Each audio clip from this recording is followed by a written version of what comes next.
10 வருஷம் இருந்துட்டு போனாங்க, 6 வருஷம் இருந்துட்டு போனாங்கிறதெல்லாம் விஷயம் கிடையாது. ஏன் நான் இந்த சத் சங்கத்தை எனக்காக நடத்துகிறேன்.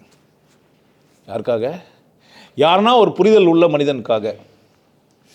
எனக்கும் என் குருக்கும் நிறைய முரண்பாடு இருக்குது. எனக்கும் என் குருக்கும் அதில் ஒரு பெரிய முரண்பாடு. நான் பணத்துக்கு பேசுவேன், என் குரு பணமே இல்லாமல் பேசிட்டு போயிடறான். என் குரு வாழலை, ஆனால் நான் வாழ்கிறேன். அந்த மாதிரி ஆள் நான். எங்கேருந்து எடுத்துன்னு வந்துக்கிறேன்னா காசு கொடுத்து எடுத்துன்னு வரல. சும்மா ஒரு புக்கு ஒரு 500 100 200 அதுவும் சித்தர் கோவைகள் மொத்தமாக வச்சுக்கிறானுங்க. அங்கேருந்து எடுத்து நான் படிச்சுட்டு உங்களுக்கு பேசிக்கிறேன். அவன் தான் எனக்கு ஞானத்தை கொடுத்துட்டான். ஆனால் நான் அந்த ஆள் இல்லை, பணம் கேட்குறவன் தானே. நீ சொல்லிட்டு இப்போ பணம் அதிகமாகுது, இப்போ தர முடியாதுன்ட்டு கூட நிறைய பேர் போயிட்டுருக்கலாம் தானே.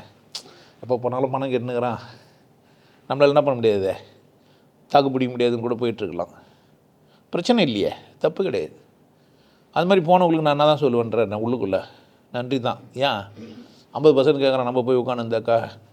அதனால் நம்ம என்ன பண்ண முடியாது, போய்விட்டு அந்த பக்கம் போனாலும் முன்னாடி உட்காரக்கூடாது, பின்னாடி எங்கன்னா உட்காந்துக்கணும்.